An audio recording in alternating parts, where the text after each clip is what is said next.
Welcome back muli mga kaibigan sa bagong muling mga balita na ating mapapakinggan at mapapanood dito sa channel ng Bayan, ang Bayang Pinas. Dito, ating matutunghayan ang mga bagay na nangyayari sa ating bansa, partikular na umano sa loob na mismo ng gobyerno at lalong-lalo na dito sa kasalukuyang administrasyon. Ngunit bago ang lahat, kung bago ka pa lamang sa ating channel ay siguraduhin mong ikaw ay mag-subscribe, pindutin ang notification bell at syempre piliin na rin ang all upang lagi kang maging updated sa mga balitang bago, totoo at walang bias. Syempre mga kaibigan at kung mga ating mga solid viewers naman dyan ay maraming salamat naman po sa inyong walang sawang pagsuporta. At huwag din pong kalimutang magpakita ng suporta sa ating channel sa pamamagitan ng pag-like at pag-share sa ating mga videos. At syempre mga kaibigan, kung meron ka naman pong hinaing at opinyon, ang ating comment section ay bukas para sa inyong mga opinyon at mga hinaing at kung ano po ang nais nyong sabihin sa ating mga gobyerno upang mabasa na nito. Heto na nga mga kaibigan, atin nang panoorin at pakinggan ang balitang ito.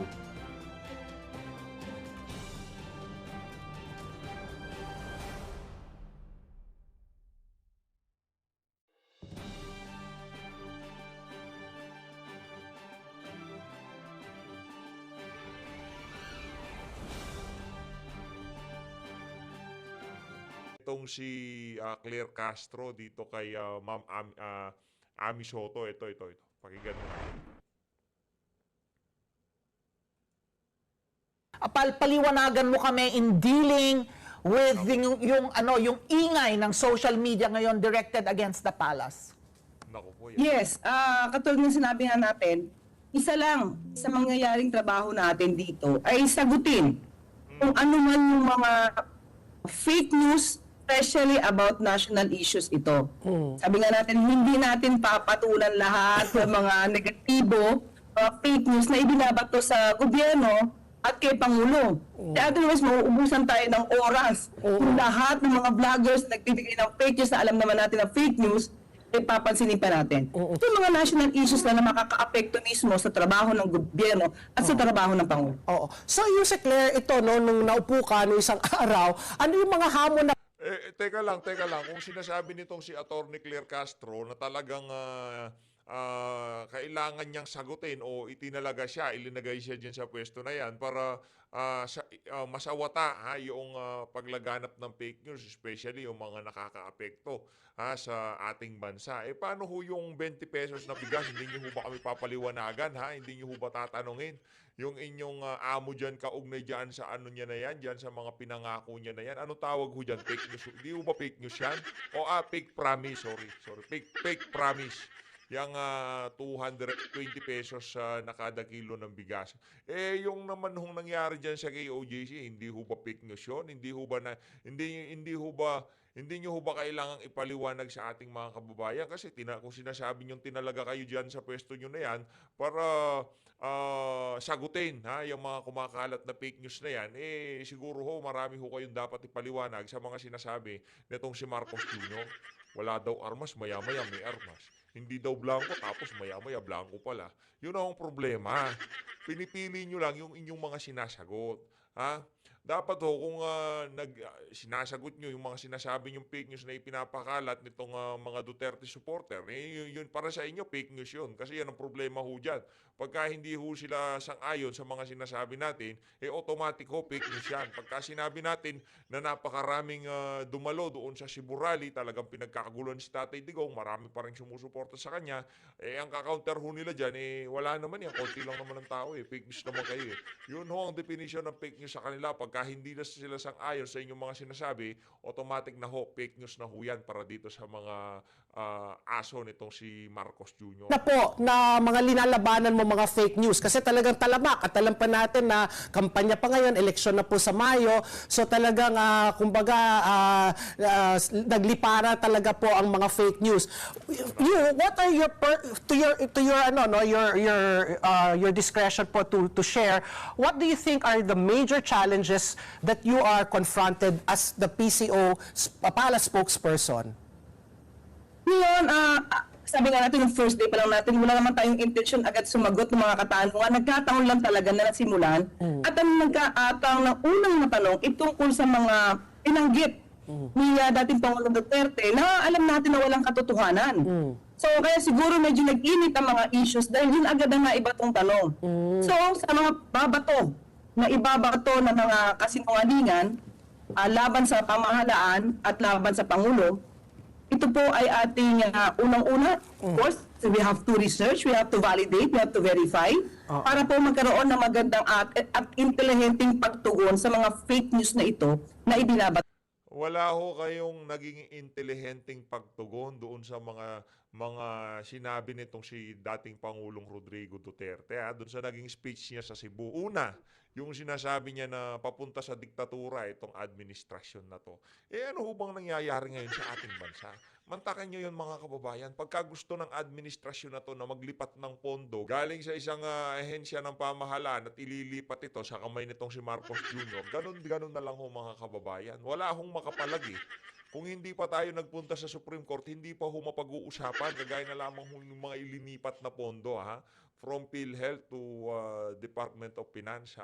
Yun pa lang ho, hindi ho ba sinyalis yun na papunta tayo sa diktatura? Kasi lahat na lang ho ng gustong mangyari ng administrasyon, talagang walang nakakakontra. Ngayon nagsalita, pinatawa ng TRO yung galaw ng Malacanang na yan. Ano pa kwenta ng TRO? Nailabas na Wala nang natirang pera sa PhilHealth.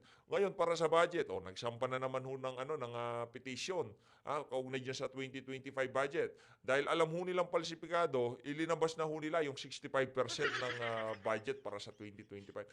Yan ho ang klase ng administrasyon na meron tayo. Ngayon sabihin mo, Atty. Claire Castro, yung mga sinyalis ba na yan, wala pa ho ba tayo sa diktatura? Wala nang nakakakontra Lahat na lang ng gusto ni Marcos Jr., yun ang nasusunod. Tapos sinasabi mo sa amin, binabalidate nyo, merong intelihenteng pag-aaral bago kayo sumagot. Meron mo bang intelihenteng pag-aaral doon sa pagsagot nyo, doon sa mga birada nitong si dating Pangulong Rodrigo Duterte? Yan ang problema sa'yo, Claire Castro. Bira ka ng bira sa social media, yan tuloy napapasok ka. Payaw siya. Kaya Ma'am Ali Soto dito sa interview niya. Sa pamahalaan at Pangulo. Attorney Claire, bilang abogado, Yusek, at ito nga't merong ongoing na mga hearings, itong TRICOM, at pinapatawag po yung mga vloggers natin, yung mga social media influencers. At dahil ikaw ay abogado, alam mo na yung talagang enshrined, yung freedom of expression, malayang pamamahayag bilang broadcast journalist. At saka ito ngayon na gusto na magkaroon ng sort of regulation dahil tayo nga na mga nasa mainstream media, nananagot tayo sa news, sa hepe ng news department, sa hepe ng network, sa kapisanan ng broadcaster kung ikaw ay miyembro. So ikaw, where do you stand as far as freedom of expression at malayang pamamahayag vis-a-vis ito din na kailangan din naman ng regulation dahil meron na talagang lines have been crossed na talagang may kalabasan din naman yung iba sa ating mga yung talagang pagmumura at paninirang puri at yung fake news nga, outright lies being spread. Where do you stand on the issue? Yes, actually, Miss Ali, na imbitahan tayo. Nung pangalawang hearing dito sa TRICOM, naging resource person tayo dyan. At isa sa mga nasuggest natin ay magkaroon sana ng batas na magre-regulate isang separate na agency kasi magmo-monitor sa social media yung mga content creators. Bakit, Miss Ali? Sabi nga natin kung sa mainstream media ay meron tayo tinatawag na NTRCB, KDP, tayo din ay miyembro ng KDP. Bakit hindi natin gawin sa social media? Ang importante rito, Miss Ali, is ma-distinguish yung mga content creator na nag-express lang ng opinion. Yan ay definitely hindi dapat makartil ang kanilang freedom of expression. Maliwanag. Yun ang sinasabi ko, walang yaka Yan yung freedom of expression Dapat ma-distinguish yan para doon sa mga nagkakalat lamang ng fake news at sa mga naglalabas ng lamang ng saloobin sa social media. Kaso ang hirap dito mga kababayan, ang galing ho nilang magsalita ng ganyan. Ang galing ho nilang bumanat na tipong dapat ma-distinguish natin, mahiwalay natin yung talagang nagpapakalat lang ng mga peking balita at para sa mga naglalabas lamang ng saloobin. Sino ba ang hindi naglalabas ng saloobin dito? Ang problema, pagka yung saloobin mo, hindi akba sa kanilang mga plano at naratibo, yun, doon ho tayo nagkakaproblema. Imposible ho yung gagawin nyo na yan. Yung tipong magkakaroon ng magre-regulate sa social media, yung gustong mangyari nitong si Robert H. Barbers, naku, malabo pa ho Palag tayo dyan. Pero iba po kasi ang estado ng mga ka-payroll at ng mga toll. Ayun. O, yun. Ang ginagawa nila is hindi to express. Kung hindi, magsasalita sila kasi bayad sila at ang sasabihin nila hindi naman galing sa puso't damdamin nila kundi kung ang dinidigta nung nagbabayad sa kanila. That's Yun ang problema. Kailangan natin malaman yung mga yan. Alam naman, tayo ho talaga minsan nagiging emotional tayo. Di ba talaga minsan talaga medyo madiin yung ating mga birada. Di ba nakita nyo naman yung talaga yung sinasabi nitong si Atty. Claire na hindi naman talaga nanggagaling sa ano nila, sa puso nila, ika nga, di ba? Pero ito ang sinasabi natin dito. Karamihan ng mga Duterte vloggers o di naman ho kaya lahat napaka-passionate ho ng mga yan pagdating sa kanilang mga vlog. Talagang pag nagsasalita ho sila, yung saloobin nila talagang ibinubuhos ho nila. Diba? Nakita nyo mga kababayan, pag nanggigigil sila, talagang gigil ho yung lumalabas sa mga vlog nila, di ba? Ang problema dito, yung mga vlogger ng administrasyon, yung mga nagtatanggol dito kay Marcos Jr., pagka nagsasalita sila, yung tipong mabanatan lang nila si Tatay Digong. Wala hong kaimu-emosyon. Wala hong gigil tayong makikita. Basta ano lang, birada lang yung tipong para makapagsalita lang, yung tipong attendance lang sa Malacanang, na ako, bayad ako ng Malacanang, ito ang mga sasabihin ko. Ganun na ganun ho yung mga bayarang ensaymada vlogger ng administrasyon. Pero kung buhusan lamang ng emosyon ang pinag-uusapan, wala nang masihigit dyan sa mga Duterte vlogger. Yun lang ang masasabi ho natin dito kay Atty. Claire Castro na talaga nagtitrending ngayong mga panahon na to. Dito tayo. Kay Risa Hontiveros, ano na naman bang hanas mo, madam? Sa tingin ko po, batay sa sinabi ni Senator Coco at yung pag-intindi ko rin sa tinatalakay nila sa Constitution at sa ating sariling rules on impeachment. Walang boses tong si madam. Nag-concert to itong si Senator Risa Hontiveros, no? Madam, next time huwag niyo hong pakabirit.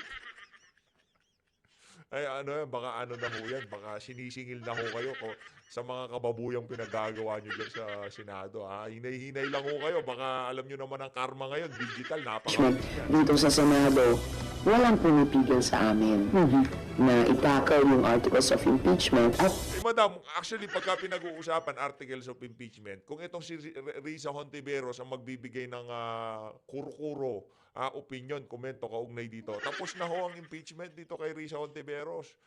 Convicted ho, guilty si VP Sara dito sa...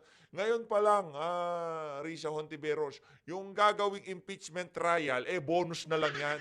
Kumbaga para mapahiya mo na lang, para maharap mo ang defense panel at kung ano-anong pagtatatanong mo dyan. Yan lang naman ho talaga ang pakay nitong si Risa Hontiveros. Pero dandil na ho dito kay Risa Hontiveros yan. Sigurado na ho isa na ho yang si Risa Hontiveros sa mga kumbaga boboto sila. O yan, automatic si Risa, hindi ho atin yan. Ganun lang yan. mag-constitute bilang impeachment court.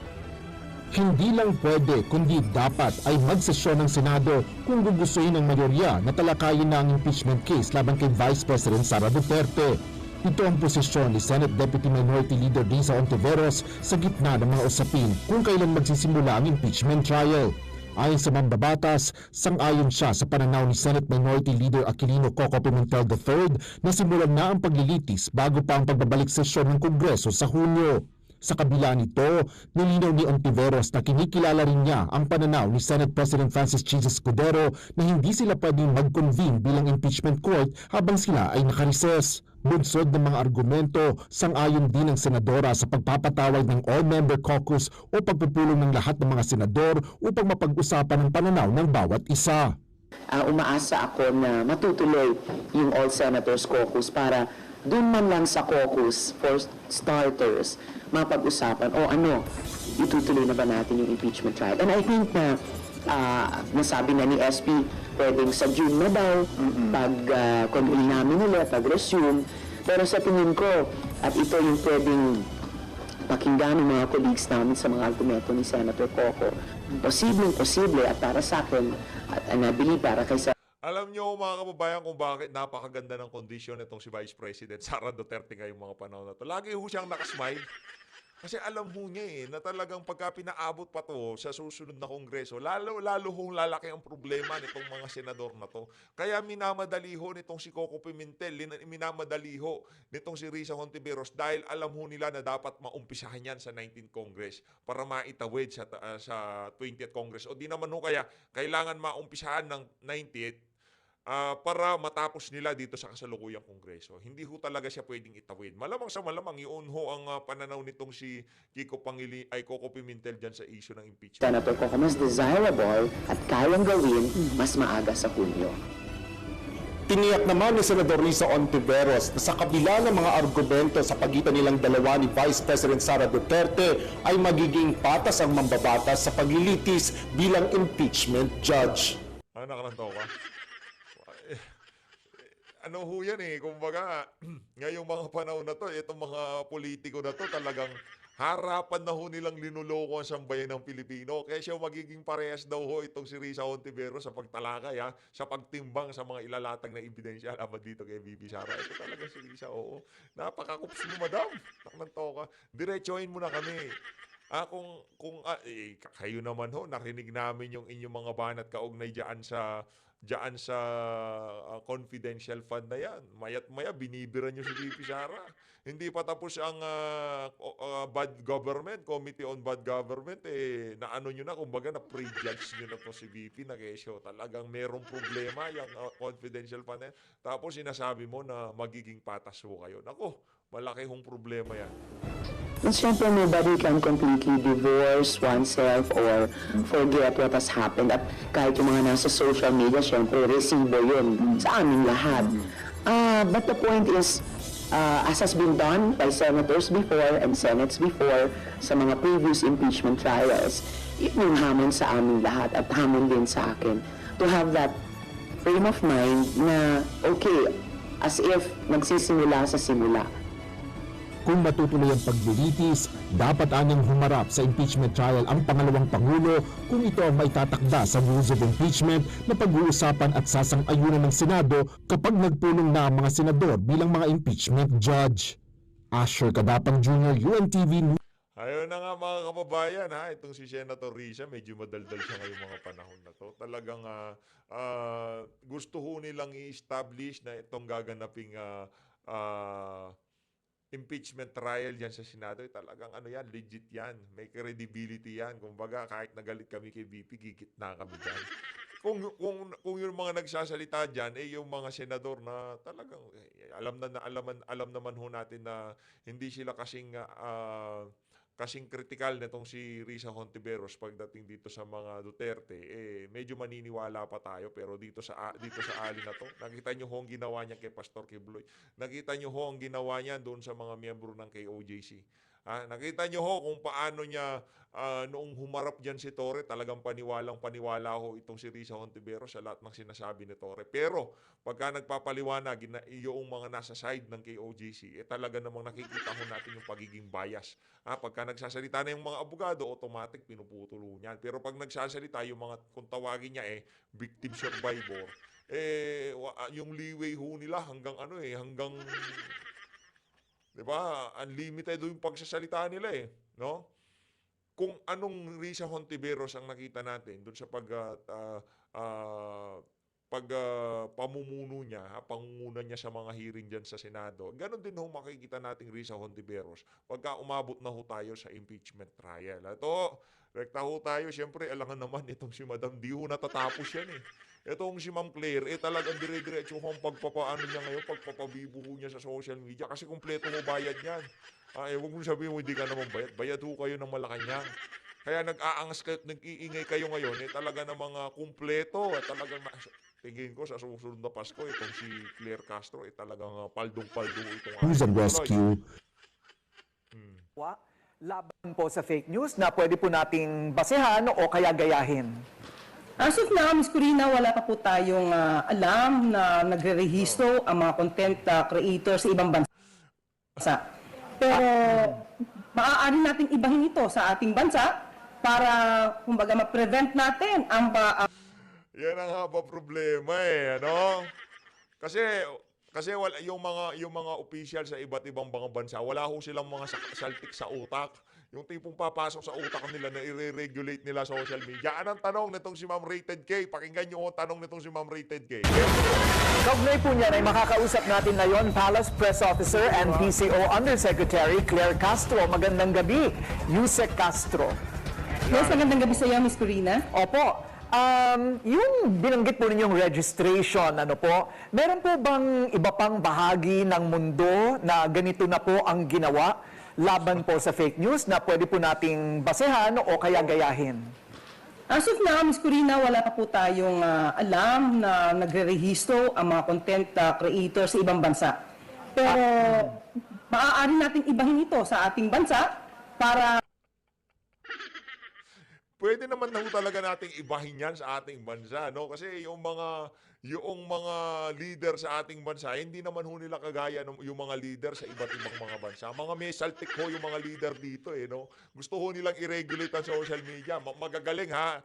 Ito, yung mga bansa, tinitingnan natin kung baga ginagaya natin. Pagdating sa iba't ibang teknolohiya, sa infrastruktura, yun yung mga leader natin, ha? Yung ang mga bansa na yan, kagaya ng Singapore, kagaya ng Japan, kagaya ng Estados Unidos, di ba? Yung mga bansa ho na yan, hindi ho pumasok sa utak nila na i-regulate nila social media. Partida, ano ho na yan, kumbaga yan yung mga role model natin eh. Yan yung mga tinitingnan natin, yung mga ginagaya natin eh. Di ba? Yan yung mga tipong pagkayang ginawa niyan, gusto natin, ginagawa din natin. Pero itong gagawin ho natin na to, kumbaga, tayo lang ho nakaisip nito. Si Robert H. Barbers at itong si Abante at itong si Fernandez lang nakaisip na i-regulate ang social media. Gawaran ng prangkisa. Di ba? Hindi ho nila, no? Iba ho talaga pinanggagalingan itong mga leader ngayon sa ating bansa. Talagang mapagkakamalan ho nating may saltik sa utak. kumbaga ma-prevent natin ang pag-proliferate ng mga fake news. Ating bansa na rin ang pwede magsagawa upang maging maayos ang pagbabalita tungkol sa nangyayari dito sa ating paligid. Siguro ito po ay talagang kailangan pagmitingan at pag-isipan pa. Pero kasi yung tanong, paano exactly lalabanan ng fake news? Kung ang Meta nga po mula sa US inalis na ang mga paraan upang mag-fact-checking ukol sa mga lumalabas online. Ito po ay bahagi, this will be an ongoing threshing out para po magkaroon ng regulations. Paano ba yan? Kung yung mismong kumpanyang namamahala, may-ari ng particular na platform na yan, tinanggal na nila yung mga fact-checker nila kasi masyadong mga bias. Pagka nagtalaga sila ng isang fact-checker, kung ano man ang naratibo ng mga humahawak sa fact-checker na to, yun lang ang nasusunod. Diba? Literal, yun talaga nangyayari dyan. Kaya nga tinanggal na yung Verifile sa Rappler eh. Sila ho kasi yung mga fact-checker dito sa Pilipinas. Ngayon, ang gusto ho nitong mga to, ang gobyerno, sila na hong hahawak, sila na hong magre-regulate sa mga content na lumalabas sa social media. O sabihin yung fake news yung mga sinasabi natin na yan. Di ba gusto yung magkaroon ng organisasyon ala KBP na kung saan yung mga vlogger magiging accountable sa kanilang mga sinasabi? Paano ho? Yung mga ordinaryong Pilipino na hindi naman talaga sila nagbablog. Yung tipong trip-trip lang nila mag-post ng saloobin na sa social media. So bago ka makapag-post, kailangan mo munang maging accredited o sumailalim dito sa particular na ahensya ng pamahalaan na to. Anak ng toko ay hindi. Malabo ho talaga yan. Itong si Atty. Claire, yan ang instruction sa kanya ni Lisa. Dapat magkaroon tayo ng isang ahensya ng pamahalaan na kung saan nare-regulate natin ng social media. Yes, mas maganda po talaga, kaya mas mainam po na nagkaroon talaga ng TRICOM hearing patungkol dito. Dahil sa aking palagay, bilang abogado at bilang content creator din at vlogger, nakikita natin marami talagang umaabuso sa kanilang sinasabing karapatang freedom of expression. Minsan, Ms. Corina, hindi ito freedom of expression dahil nagagamit na ito. Nagagamit ng mga masasabi nating sindikato. Dahil talagang nagkakaroon ng troll farm. Yun! Dapat we're at the same page, ika nga. Malacanang at House of Representative, yaan ang kanilang binibida. Yung troll farm, na dapat ganito tayo, dapat masawatan natin yung mga troll farm na yan. Hindi, sa totoo lang, meron ka lang isang malakas na channel. Hindi mo kailangan ng troll farm.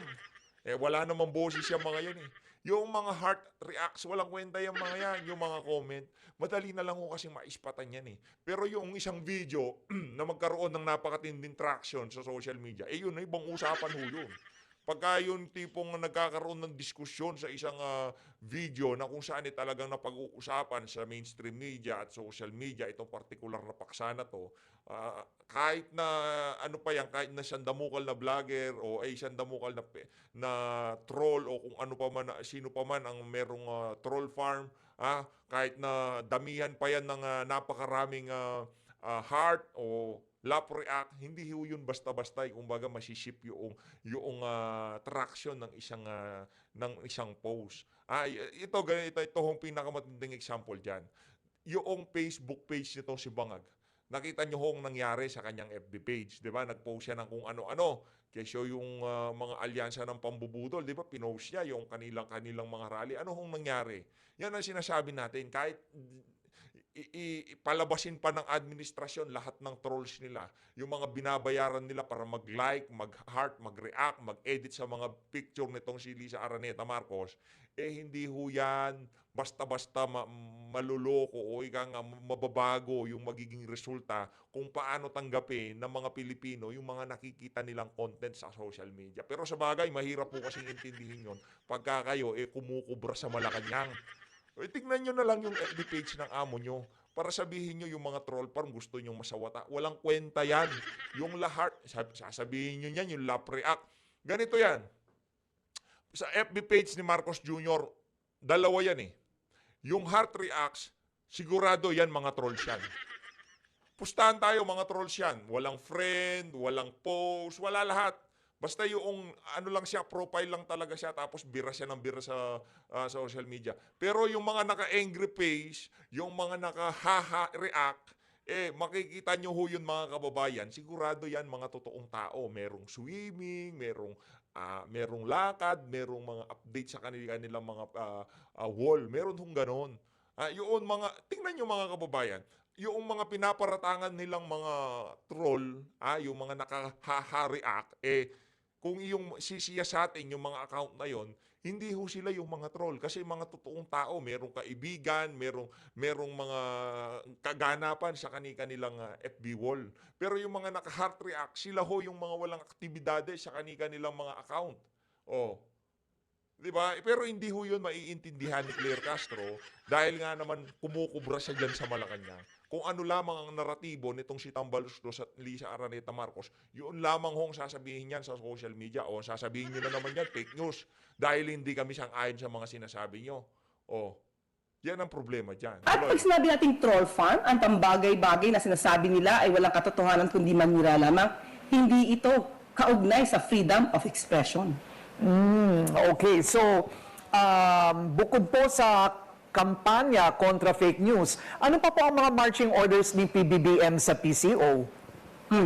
Una-una, bilang palas sa press officer, at kasama na rin po si PCO Secretary J. Ruiz, ang sabi sa amin ay kailangan namin ipabatid sa taong bayan kung ano ba ang programa, kung ano ba may itutulong ng gobyerno sa taong bayan. Kasi karaniwan ngayon, Ms. Corina, dahil sa nagkakalat na fake news, mas nauuna kasi nga ibalita, headlines paminsan, ang mga fake news na naipapalabas at hindi yung mga programa na maaari makatulong sa ating taong bayan.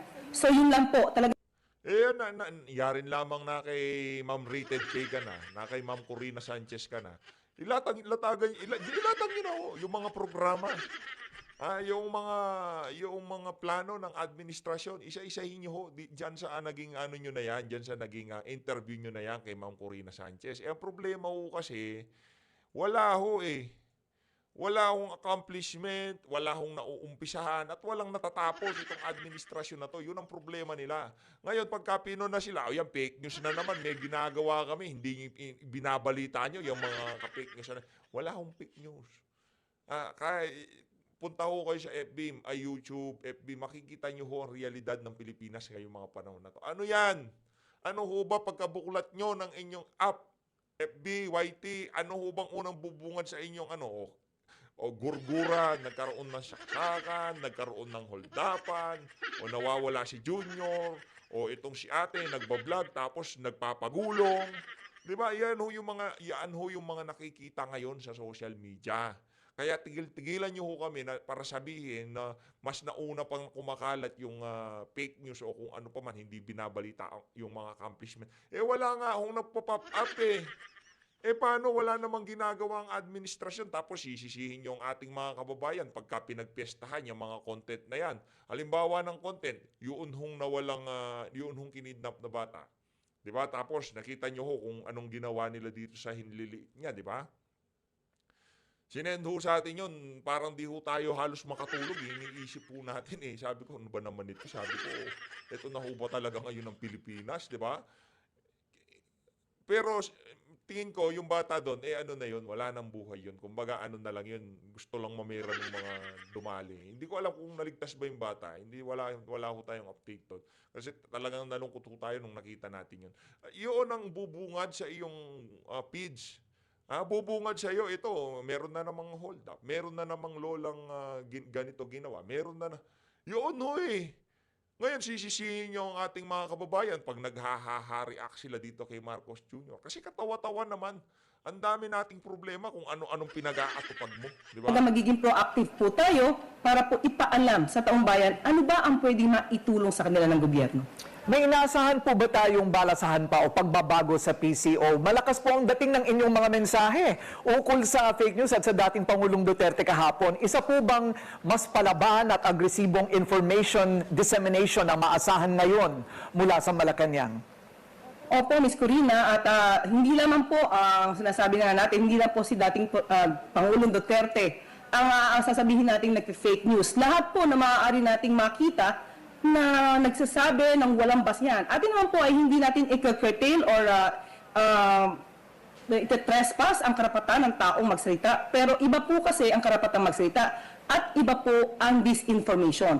So sa amin po, aalamin po talaga namin kung may disinformation, ito ay magbabase po kami sa mga materyales, sa mga ebidensya, bago po namin masabi na ang isang sinabi ay isang fake news. So pag nalaman po namin at kumbaga na-fact check po namin na ang sinasabing to ay fake news, yun po talaga ay aming sasagutin at ipapaliwanag sa tao na ano ba yung katotohanan at ang nagsasabi na ito ay talagang fake newsmaker lang po. Okay. So in the absence of legislation, kasi kailangan pong dumaan ito sa Kongreso, hindi po ba? Hindi naman pwedeng basta na lamang magbibigay ng kautusan si Pangulo. Dadaan po sa legislation ito kung sakali. Kailangan po na may bagong batas. Kumbaga, pandagdag lang po, Ms. Corina, dahil meron naman po tayong batas patungkol sa cyber libel. Meron din po tayong batas tungkol sa false news. Pero hindi pa po kasi masyadong, hindi pa po to expanded to the point na dapat, let's say, may registration mga kailangan, ano yung mga dapat na implementing rules para makita natin na itong mga fake news vloggers na to ay maaari talagang matanggal o mawala sa isang social media platforms. Yun po dapat talaga ang tutukan ng lawmakers kung paano ito maaayos para hindi na kumalat man yung mga fake news sa vloggers. Now, in the meantime, iisa-isahin po ninyo. Sabagay, hindi naman ho tayo ang pinatutungkulan nitong si Ate Girl eh. Hindi naman ho ang channel natin ang binabanatan niya eh. Marami naman ho talaga nagpapakala diyan, no. Yung mga nasa administrasyon, sila ho talagang pinaka-notorious sa pagpapakalat ng peking balita, no. So, ladies, maraming salamat ho. Sa mga nakalipas na panahon, ano hubang ginawa ng mga vlogger na yan kay Vice President Sara Duterte, kay dating Pangulong Rodrigo Duterte? Nung si Tatay Digong ang nasa administrasyon, todo himas ho sila kay Tatay Digong. Yan ho sila eh. Kilala naman ho ninyo yung mga yan. Yung mga dating mga DDS vlogger, o yung mga dating Duterte supporter, sila ho yan. No. Ngayon, ano na nangyari? Yung iba dyan, kahit alam na nilang palsipikado yung kanilang presidente, talagang pinaninindigan nila dahil mga loyalista daw ho sila. Baka inaasahan pa nila yung Talyano Gold. Anak ng towa. Yung iba dyan, baka inaasahan pa rin yung Talyano Gold, yung tipong yung mga thumbnail nila, yung tuloy, ito nila, ginto ng mga Marcos, di ba? Talyano Gold, ipamimigay na. Ganyan yung mga fake news nitong mga to, di ba? Yung mga puro conspiracy theory, mga walang yung vlogger na yan, wala namang mga wala namang mga prinsipyo at paninindigan, kahit na puro kapalpak ang ginagawa ni Marcos. Sinisikmura nila para sa Fortuner. Tatanungin na naman yan ako, sino yan? Sino yung vlogger na yan? Naku, ewan ko sa inyo, bahala kayo. As always, maraming salamat. Ay, meron na nabanggit na Fortuner, no?